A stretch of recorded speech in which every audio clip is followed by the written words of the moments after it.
Well, hello everyone, and welcome to fall here in the Northern Hemisphere. It is Friday, September 24th, 2021, and this is Cord Cutting Weekly, the show where we wrap up the past week in cord cutting and streaming news. And this week we have lots of Roku news to recap, more on that Showtime Paramount Plus bundle, a new content deal for Netflix, a major fan event from Disney, and more. But first, as usual, if you haven't done so by now, please do consider clicking on those like and subscribe buttons down below. Those are both a great way to help and support our channel.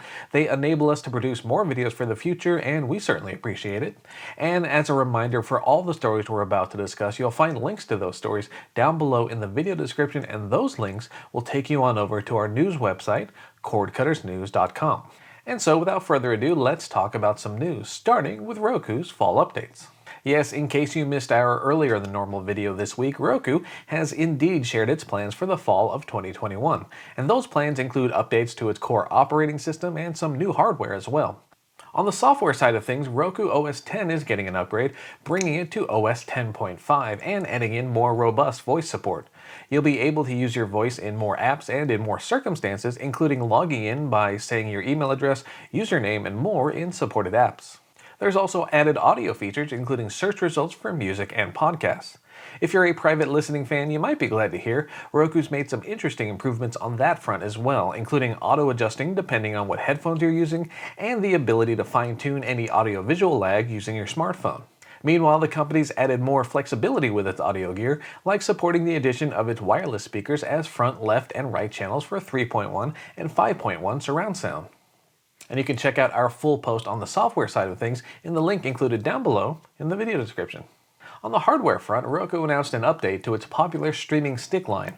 This new one is called the Streaming Stick 4K, and while it's not the first 4K-capable Roku streaming stick, it is bringing in some notable updates. The company says this new model boasts a more powerful CPU inside, though we'll have to wait until we get some hands-on time just to see how much of an improvement they've made. There's also more robust HDR support, including the addition of Dolby Vision. And if you want to pair that new streaming stick with the company's top-end remote control, the Voice Remote Pro, well, you're in luck. Roku is also offering a bundle that pairs the Streaming Stick 4K with that fancy remote in a package it's calling the Streaming Stick 4K Plus. Pre-orders for both options are now open, and both versions should be available by mid-October.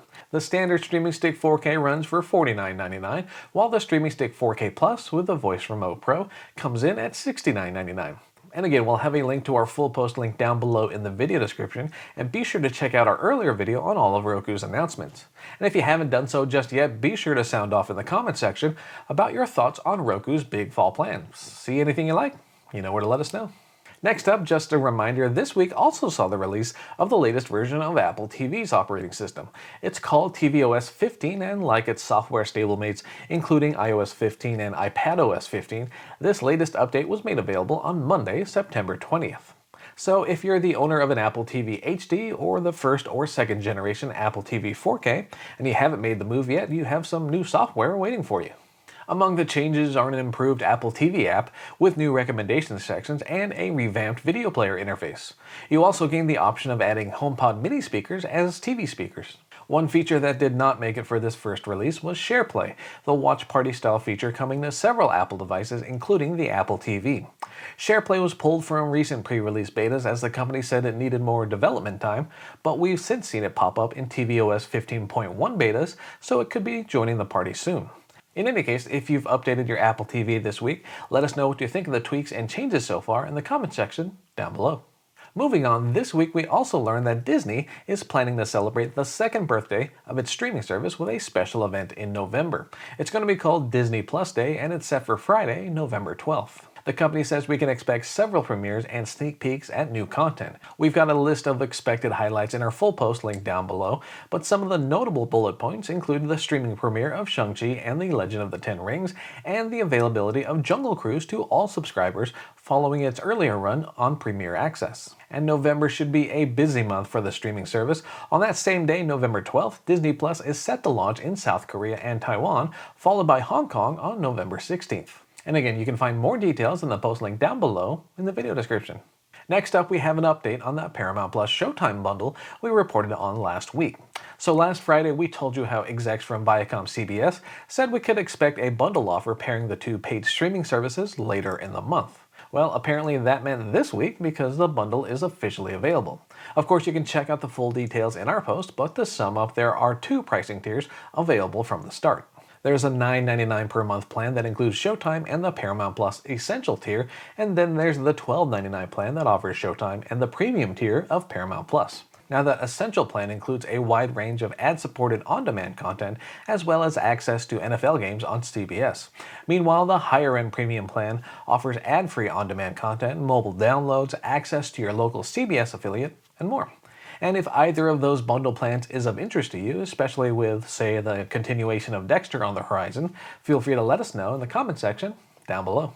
In Netflix news this week, we learned that the streaming service has secured the rights to the complete works of author Roald Dahl, and that includes well-known titles like Charlie and the Chocolate Factory and James and the Giant Peach. Netflix already had a 3-year deal in place for the right to produce animated shows, which was said to be worth between $500 million and $1 billion, and it's certainly possible this new, larger deal carried an even heftier price tag. In any case, we can safely expect Netflix to leverage those well-known titles for future projects, and we'll report back as they're announced. In Pluto TV news, the free streaming service has a new deal with Distribution Solutions, which will result in some 450-plus hours of content being added to its lineup. The new content includes a mix of kid-friendly fare like The Cat in the Hat and Benji, and it also includes movies like Gone in 60 Seconds and true crime docuseries Becoming Evil. And as for when we should start seeing these new titles on Pluto TV, it doesn't sound like we'll have a very long wait. The Distribution Solutions content should arrive on the free streaming service this fall, so stay tuned. And lastly, this week, if you missed them or skipped them, this year's Emmy Awards was a big one for a variety of streaming services. Netflix tied the record for most wins by a single platform with 44 trophies overall. That total equals the mark set by CBS all the way back in 1974. But Netflix was not the only streaming service to enjoy success during the Emmys. HBO Max's Hacks came away with several wins as part of HBO's overall haul of 19 trophies. Meanwhile, Apple TV Plus made a solid showing for such a young platform, thanks in large part to its breakout hit Ted Lasso. The show came away with several awards, including Outstanding Comedy Series. You can check out our list of nominees and winners in the post link down below, and feel free to let us know if any of your favorite shows, miniseries, or movies came away with a trophy, or maybe you think they were snubbed. Feel free to sound off in the comment section down below. And so there you go, those were some of the top cord-cutting and streaming headlines for the past week. And as we always say, thank you for watching. And again, if you haven't gone around to it just yet, please do consider clicking on those like and subscribe buttons down below. Clicking on those really does help us out, and it helps remind YouTube that it should keep recommending our content to more and more people. For now though, my name is Philip Palermo. I thank you all for watching once again, and I hope you all have a safe and wonderful weekend. Welcome to fall. We'll see you next week. Take care.